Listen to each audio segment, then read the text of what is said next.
Magandang tanghali Luzon, Visayas at Mindanao. Narito na ang nagkakaisa at pinakamalawak na pagbabalita. Sa pangunguna ng Presidential Communications Office na kinabibilangan ng Philippine Information Agency, Philippine News Agency, Presidential Broadcast Service, IBC at PTV, mula sa IBC 13, ako po si Princess Jordan. Ihahatid namin ang mga komprehensibo at mahalagang balita mula sa iba't ibang bahagi ng bansa. Mula naman sa PTV, ako si Alan Francisco. Ito ang Balitang Pambansa. Ngayong tanghali sa Balitang Pambansa, Pangulong Marcos Jr. pinatitiyak sa Health Department na may access sa serbisyong medikal ang bawat Pilipino. Serbisyo ng PhilHealth patuloy sa kabila ng zero subsidy ayon sa DOH. Dagdag na benepisyo at pagpapalawak sa serbisyo ng PhilHealth asahan. NFA, binibili ang palay sa mga magsasaka sa makatwirang presyo. Sapat na supply ng bigas ngayong taon, tiniyak. Kaligtasan ng mga mangingisda, prioridad ng pamahalaan sa gitna ng issue sa West Philippine Sea ayon sa Philippine Coast Guard. PCG, hindi mapapagod sa pagbabantay sa ating mga teritoryo.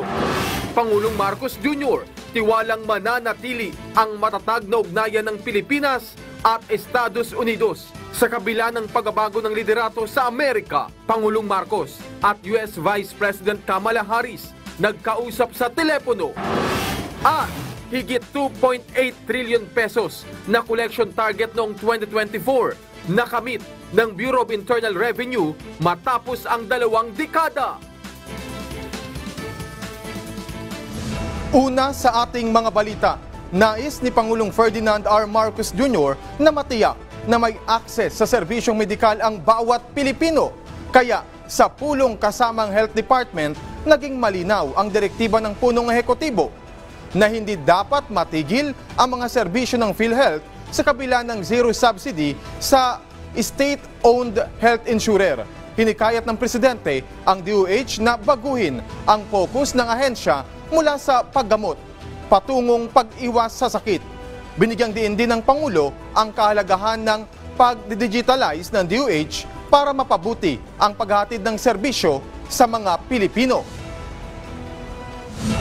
Ituloy ang serbisyo ng PhilHealth. Yan ang utos ni Pangulong Ferdinand R. Marcos Jr. kay Health Secretary Ted Herbosa matapos magpatawag ng pulong ang Pangulo para suriin ang pondo ng Department of Health. Sa panayam ng Radyo Pilipinas, sinabi ni Secretary Herbosa na walang dapat ipag-alala ang mga miyembro ng PhilHealth kahit hindi ito binigyan ng pondo ng Kongreso. Paliwanag ng kalihim, hindi malulugi ang PhilHealth dahil mayroon itong sovereign guarantee. Bukod dito, may subsidiya rin mula sa Philippine Charity Sweepstakes Office at PAGCOR at 2-year reserve fund para ipambayad sa mga doktor at ospital.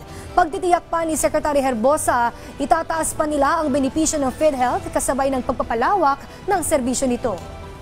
Ng ating board. So yan ang unang mensahe ng Pangulo sa akin. Ituloy mo yung serbisyo ng PhilHealth. Hindi naman yan malulugi sapagkat yan ay may sovereign guarantee, sabi niya.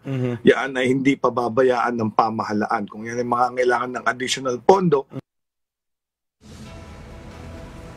Nais naman ni Pangulong Ferdinand R. Marcos Jr. na maalis na ang mga programa ng ahensya sa unprogrammed appropriations. Sa susunod na taon, ito aniya ay para matiyak na agad mapakikinabangan ng mga Pilipino ang government welfare programs. Natalakay din sa pulong ang resulta ng pagre-review sa budget ng ahensya sa ilalim ng 2025 General Appropriations Act o GAA. Ang budget ng DSWD ay nabawasan ng 10.85 billion pesos o 4.79%.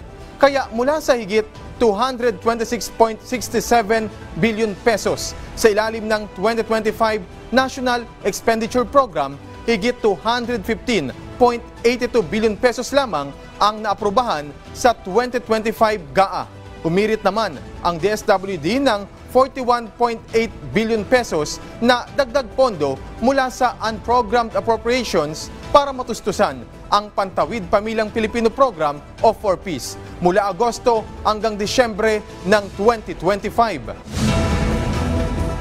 Pinatututukan naman ng Chief Executive sa DICT ang pagpapaprioridad sa Common Tower Program o CTP ng ahensya. Mas marami kasi ang Pilipino ang maseserbisyohan nito. Sinabi ng DICT na nasa 404,600 direct beneficiaries at tinatayang higit 2 million indirect beneficiaries ang maaaring makinabang sa CTP. Ibinida naman ng DICT na mula sa 250 government systems, umakyat na sa higit 1,270 ang na-improve sa pamamagitan ng digitalization sa ilalim ng Marcos Jr. administration. Tiniyak rin ng kagawaran sa Pangulo ang tuloy-tuloy at mas epektibong operasyon para sa pag-renew ng higit 15,700 free Wi-Fi access point sites sa bansa na may halagang 6 billion pesos. Nananatiling matatag ang ugnayan ng Pilipinas at Amerika.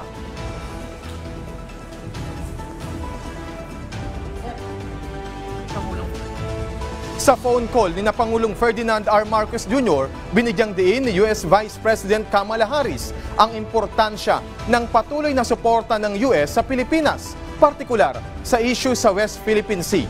Si Kenneth Pasyente ng PTV sa Balitang Pambansa. Kumpiyansa si Pangulong Ferdinand R. Marcos Jr. na mas mapatatatag pa ang alyansa sa pagitan ng Pilipinas at Estados Unidos kahit pa magbago ang liderato nito.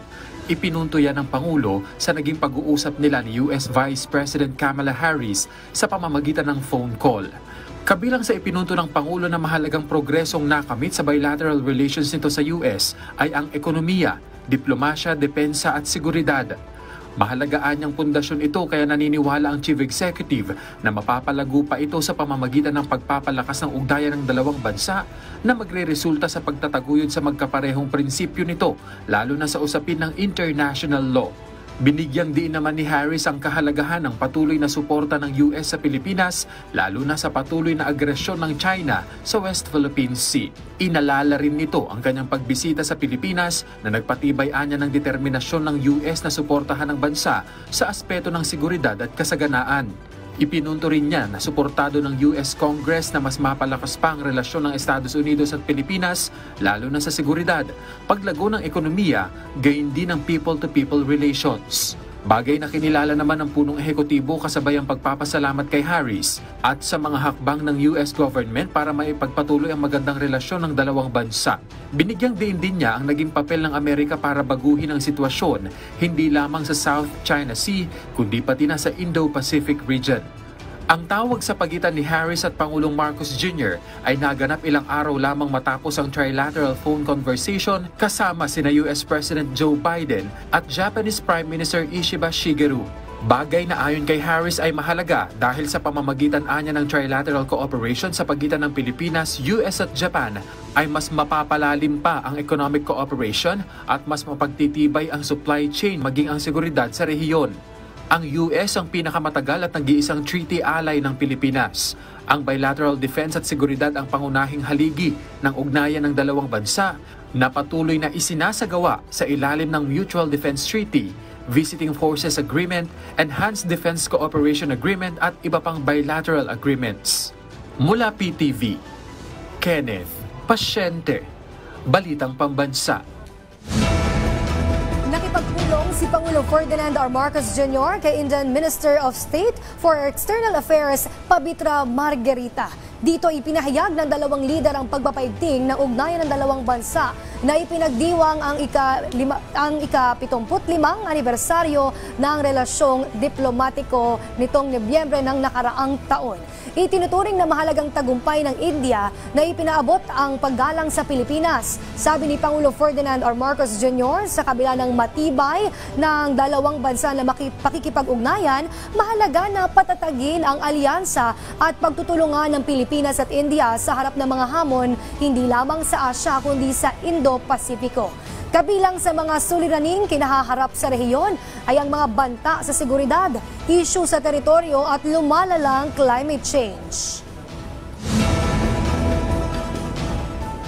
Palaging prioridad ng pamahalaan ang kaligtasan ng mga mangingisdang Pilipino sa gitna yan ng issue sa West Philippine Sea sa pagitan ng China. Sa programang Mike Abby Live, sinabi ni Philippine Coast Guard spokesperson for the West Philippine Sea, Commodore J. Tariela, na yan ang mandato sa kanila ni Pangulong Ferdinand R. Marcos Jr. Sinabi ito ni Tariela kasunod ng ulat hinggil sa monster ship ng China Coast Guard na nasa Exclusive Economic Zone ng Pilipinas. Nakumpirma ng PCG ang China Coast Guard noong January 4 ng taong ito. Buhat noon, patuloy na nila itong minomonitor at nagsasagawa rin sila ng radio challenge sa China Coast Guard. Pag-ibigay din pa ni Tariela, nananatili silang committed at hindi mapapagod sa pagtiyak na napapatrolyahan nila ang West Philippine Sea. Ito ay alinsunod sa pag-uutos si Pangulong Bongbong Marcos na siguraduhin na ang kaligtasan at malayang pangingisda ng ating mga kababayang Pilipino ay hindi ma-jeopardize ng China Coast Guard monster ship. Since day one, we have been pushing them away, farther from the coastline of Zambales, and so far, naging successful naman tayo, sir. We were able to move them further away from the coastline. Naging matagumpay naman ang Bureau of Internal Revenue sa pag-abot ng kanilang collection target para sa taong 2024. Ayon sa BIR, pumaro sa halos 3 trilyon ang kanilang nakolekta nitong nakaraang taon na inaprubahan ng Development Budget Coordination Committee o DBCC. Ikinalugod naman nila ang naturang koleksyon at tinawag itong matagumpay dahil matapos ang 20 taon ay naabot muli ng Bureau ang kanilang full collection target. Samantala, magpapatuloy naman ang BIR sa kanilang pakikipag-ugnayan sa mga pribadong sektor at taxpayers para mapaigting ng ahensya. Pinasalamatan rin nila ang kanilang revenuers dahil sa kanilang mga nakamit nitong nakaraang taon. Ang Department of Tourism naman nakatutok pa ring palakihin ang tourist arrival ngayong taon.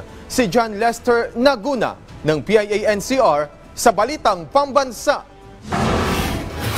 Matapos pumalo sa 760 billion ang kita ng turismo ng bansa sa 2024, nanatiling nakatutok ang Department of Tourism na itaas ang bilang ng mga turistang dumarating sa bansa kahit na nagkaroon ng malaking pagbabawas sa kanilang budget para sa branding at promosyon ngayong taon.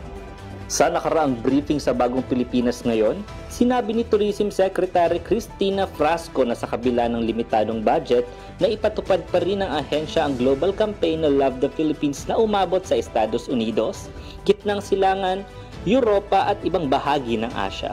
Bagamat hindi naabot ang target ng 7.7 million tourist arrival, umabot pa rin ang mga turista pumasok sa bansa sa 5.94 million noong 2024. Ito ay higit na 9.15% na mas mataas kumpara sa 5.45 million foreign tourists noong 2023. Ipinahayag ni Frasco na nakabawas sa target ang pagbaba ng bilang ng mga Chinese tourists at ang suspensyon ng electronic visas para sa naturang market.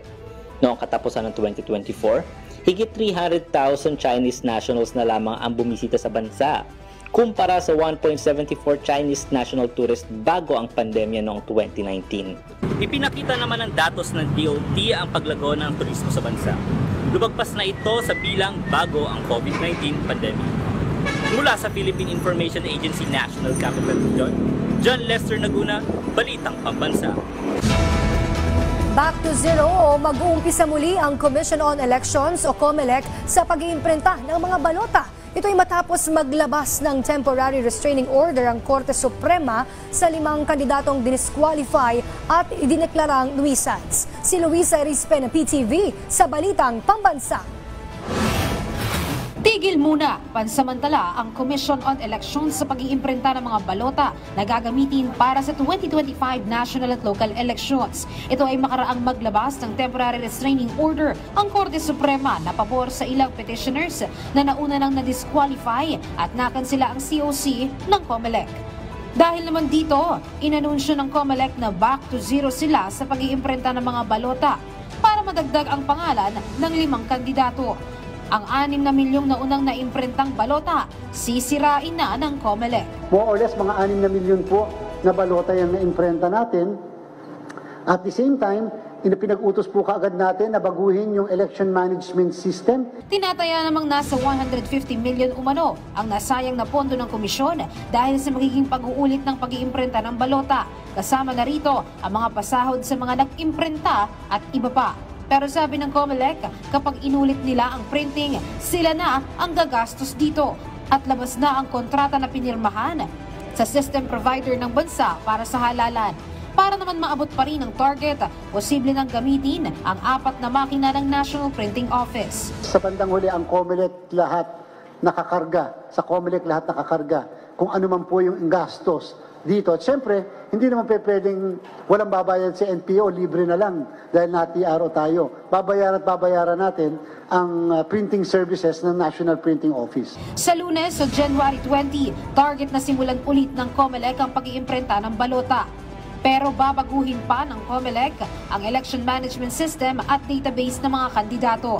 Maglalabas din sila ng bagong ballot faces na target nilang gawin bago ang printing. Magbabago rin ang schedule ng mock elections at ililipat ito sa January 25 o sa Sabado. Pero sabi ng COMELEC, kahit may mga pagbabago sa paghahanda para sa eleksyon, tuloy pa rin ang halalan sa May 12 at hindi sila magre-resulta sa manual elections. Ang araw po ng halalan ay sa Mayo 12. Ito pong taon na ito. Hindi po yan marireset sapagkat yan po ay nakalagay sa saligang batas. So we will proceed with the automated election. Yan po ang batas natin. Wala pong intensyon ng inyong komisyon na i-violate ang ating batas. Mula sa People's Television Network, Luisa Erispe para sa Balitang Pambansa. Balita naman mula sa Radyo Pilipinas, mahigpit na ipinatutupad ng Police Regional Office 5 ang Plain View Doctrine sa kanilang mga checkpoint operations ngayong election period. Sa ilalim ng Plain View Doctrine, hindi kailangang magbukas ng glove compartment o trunk ang mga motorista. Bawal ding pasukin ng mga otoridad ang sasakyan upang mag-inspeksyon. Ibig sabihin, kailangan lamang magbaba ng bintana at buksan ng ilaw sa loob ng sasakyan ang mga motorista. Payo pa ng PRO 5, maging mahinahon at makipagtulungan sa mga otoridad dahil hindi naman malalabag ang karapatan ng publiko sa mga COMELEC checkpoint. Isinailalim na ng COMELEC sa yellow category at orange category ang ilang lugar sa Abra dahil sa mga magkakalabang kandidato. Si Reggie Cawis ng PIA Cordillera sa Balitang Pambansa. Mas iitingan ng mga otoridad ang pagbabantay sa mga lugar sa Cordillera na kabilang sa areas of concern para sa 2025 national and local elections. Sa anunsyo ng COMELEC, 10 bayan ang nasa yellow category. 9 dito ay nasa Abra. Nasa orange category naman ang bayan ng Bukay sa lalawigan pa rin ng Abra. Magtutulong-tulungan kami para masuppress man lang, maiwasan, masuppress o matigil at mabantayan ang lahat ng mga magiging violating insidente sa mga lugar to make the elections peaceful. Ayon naman sa Cordillera Police, gaya ng ginawa nila sa nakaraang barangay elections, muli nilang pangungunahan ang pagsasagawa ng dialogo sa mga magkakalaban na political parties para sa mapayapang halalan. Yung dialogue sa mga political parties na magkakalaban, then mga leaders nila, supporters, para magkaroon ng pagkakaintindihan kung ano ba yung issues and concern at i-address natin. Tapos pagkakaroon ng peace covenant. Siniguro rin ng opisyal ang mahigpit na pagmomonitor sa mga potential private armed group sa lalawigan. Samantala, umapela ito ng kooperasyon ng mga motorista sa mga isinasagawang COMELEC checkpoints kasabay ng direktiba niya sa mga pulis na sumunod sa COMELEC guidelines at respetuhin ang mga motorista. Umaasa ang pulisya na sa pamamagitan ng kooperasyon ng bawat isa ay magiging mapayapa at matiwasay ang halalan. Mula sa PIA Cordillera, Reggie Cawis, Balitang Pambansa. Tiniyak ng Department of Agriculture na patuloy ang kanilang pamahagi ng farm inputs sa mga magsasaka sa bansa. Kabilang sa kanilang ipamimigay ay ang mga binhi at pataba na isa sa mga pangunahing pangailangan ng mga kababayan natin. Kaugnay niyan, pinasisiguro rin ni Pangulong Ferdinand R. Marcos Jr. sa DA na walang magsasaka sa bansa ang mapag-iiwanan ng suporta mula sa pamahalaan. Samantala, binigyang diin din ng kagawaran ang pagiging katuwang ng Department of Budget and Management para sa agarang pagpapaabot ng tulong, tulad na lang ng agarang pagbibigay ng budgetary support para sa sektor ng agrikultura. Kabilang na riyan ang bilyon-bilyong pondo para sa Rice Tarification Law at National Rice Program. Anila, mahalaga ang maagang pagpapaabot ng tulong sa mga magsasaka, lalo na sa planting season para mas umangat ang rice production ng bansa. Walang patid ang suporta ng pamahalaan sa mga magsasaka ng palay. Sa panayam ng Radyo Pilipinas, sinabi ni National Food Authority Administrator Larry Lacson na bumibili sila ng palay sa makatwirang presyo para kumita ng malaki ang mga magsasaka.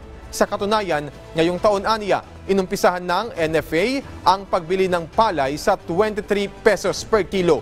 Mas mataas yan sa 16 to 17 pesos na presyo ng mga trader ng bigas. Samantala, tiniyak ng NFA na sapat ang supply ng bigas ngayong taon. Bukod kasi sa malapit na ang anihan, nakapag-import din ang private sector ng mga bigas. Pagitiyak pa ng NFA, magtutuloy-tuloy ang pagbebenta ng bigas sa mga kadiwa ng Pangulo para matulungan ang mga Pilipino. Alinsunod sa utos ni Pangulong Ferdinand R. Marcos Jr. Napakarami pong natuwa sa ating mga magsasaka at sila po'y talagang kumita. Wala po nalugi for as long as nabenta nila sa NFA yan. Kumita po lahat yan, no? Patuloy ang pagsusulong ni Valenzuela City Mayor Wes Gatchalian ng patas sa transaksyon sa pagitan ng mga mamimili at mga vendors. Sa katunayan, mahigit 100 ang nakumpiskang timbangan na hindi tama ang timbang ang sinira kanina sa lungsod. May balitang pambansa si Quenzel Bocobo ng IBC 13. Quenzel? Princess, nagsagawa nga ng Operation Timbangan ang lokal na pamahalaan ng Valenzuela kasama ang Department of Trade and Industry para kumpkahin at sirain ang mga timbangan na nahuling hindi tama ang binibigay na timbangan. Sa pangunguna ni Valenzuela City Mayor Wes Gatchalian, naglibot ang Valenzuela LGU at ilang kinatawan ng DTI para mag-inspeksyon ng mga timbangan sa palengke ng Karuhatan kaninang umaga. Wala namang nakumpiskang timbangan ngayong araw. Ngunit mayroon ng mahigit 100 timbangan na nahuli sa loob ng 6 na buwan nilang pag-iinspeksyon sa mga palengke ng lungsod at ito ang mga sinira kanina. Ayon kay Mayor Wes Gatchalian, nais niyang isulong ang pagkakaroon ng patas na transaksyon sa pagitan ng mga mamimili at mga vendors.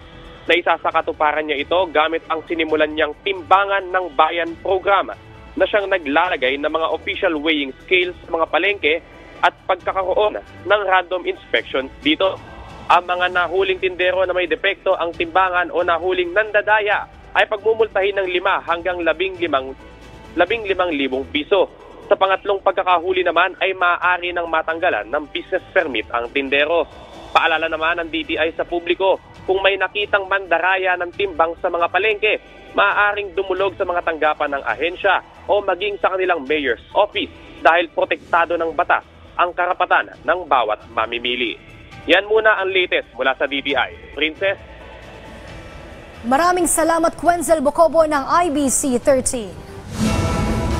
Ibinahagi naman ng Presidential Anti-Organized Crime Commission o PAOK ang mga napagtagumpayan nila sa nakaraang taon, partikular na sa pagban sa mga pogo alinsunod sa direktiba ni Pangulong Ferdinand R. Marcos Jr. Sa panayam kay PAOK Executive Director Undersecretary Gilbert Cruz sa programang Bagong Pilipinas Ngayon, nasa 80% na ng mga pogo ang naipasara at napatigil ng kanilang komisyon. Patuloy din nilang tinututukan ang mga guerrilla operation o small-scale pogo, partikular sa Visayas at Mindanao. Binanggit din ni Yuse Cruz na malaking tulong ang koordinasyon ng Department of Interior and Local Government o DILG sa mga lokal na pamahalaan para tiyaking wala ng operasyon ng pogo. Ayon pa sa PAOK, nakapagpaalis na sila ng humigit kumulang 27,000 pogo workers, katuwang ang Bureau of Immigration. Maganda kasi ngayon dahil katuwang na natin yung DILG at maganda yung coordination namin ni Secretary John B. Cremulya. And of course yung DOJ kasi sila yung tumutulong sa amin sa pagpapile ng kaso. Kasi wala na ho talagang binigyan ng permit ang ating PAGCOR at ang directive po ng ating butihing SILG, John B. Cremulya, ay wala na pong i-renew ng mga permits. Ang local government units po, hindi na ho sila pwede mag-renew ng mga permits. Lalong-lalo na po yung sa mga pinagdudadahan po ng mga Pogo Hubs. Hindi tumitigil ang pamahalaan, partikular ang Office of the Civil Defense sa paghahatid ng tulong sa mga kababayan nating inulan at binaha sa ilang bahagi ng Bicol Region. Sa programang Mike Abi Live, sinabi ni Office of Civil Defense Region 5 Director Claudio Yucot na dahil sa shearline kaya binaha ang ilang bahagi ng Sorsogon City, Camarines Sur, Catanduanes at iba pang lugar. Pero ngayon ay wala na aniyang mga pagbaha. Wala ring naitalang landslide sa mga pangunahing kalsada, habang may na-monitor silang ilang pagguho ng lupa sa ilang secondary road, partikular sa Catanduanes. Gayunman, may mga pamilya pa ring nananatili sa mga evacuation center na hinatira na ng mga family food packs ng mga kinuukulang ahensya ng pamahalaan. Sa lahat po ng mga Bicolano na sa loob ng Bicol at saka sa labas ng Bicol na sa ibang bansa, huwag po kayo mag-alala. Ang inyo pong Office of Civil Defense at ang Regional Derarim Council ng Bicol ay handa po na tumulong sa ating mga kababayan ito pag kinakailangan. Sa ngayon po ay wala naman pong major na incident na nangyari dito. Amin pong tinutugunan itong pangangailangan ng ating mga kababayan ngayon na apektado dito sa mga localized flooding dito sa Kabikulan. Patuloy ang pagbaba ng bilang ng mga residenteng nananatili sa mga evacuation centers sa Negros Island sa kabila ng pag-aalboroto ng Bulkang Kanlaon. Lumalabas sa datos ng National Disaster Risk Reduction and Management Council na may 3,000 pamilya lang ang nasa evacuation center sa Region 6 at 7. Mas mababa ito ng mahigit 3,000 mula sa naitalang 13,000 nitong mga nakalipas na linggo. Kaya apila ni OCD Administrator Undersecretary Ariel Nepomuceno sa mga lokal na pamahalaan ng La Castellana at Bagos City. Ikonsidera muli ang desisyon nito na pabilikin sa kanilang mga tahanan ang mga residente. Ayon kay Nepomuceno, mas mahalaga ang buhay ng tao kaysa sa ari-arian sa sandaling pumutok muli ang bulkan. Samantala, abangan po sa programang Bagong Pilipinas ngayon ang panayam kay Department of Labor and Employment Secretary Bienvenido Laguesma. Pag-uusapan rin dyan ang mga programa at proyekto ng kagawaran ngayon. Susunod na po yan, kaya tutok lang dito sa inyong pambansang TV, ang PTV. At dyan po nagtatapos ang 30 minutong ulat sa bawat sulok ng bansa. Samahan nyo kaming muli mamayang alas 6 ng gabi para sa updated at pinalakas pang balitaan. Mula sa PTV, ako si Alan Francisco. Ito ang pinalawak na puwersa sa pangunguna ng Presidential Communications Office, kabilang ang Philippine Information Agency, Philippine News Agency, Presidential Broadcast Service, IBC at PTV. Mula sa IBC 13, ako naman po si Princess Jordan, hatid sa inyo ang komprehensibong paghimay sa mahalagang usapin dito lang sa Balitang Pambansa.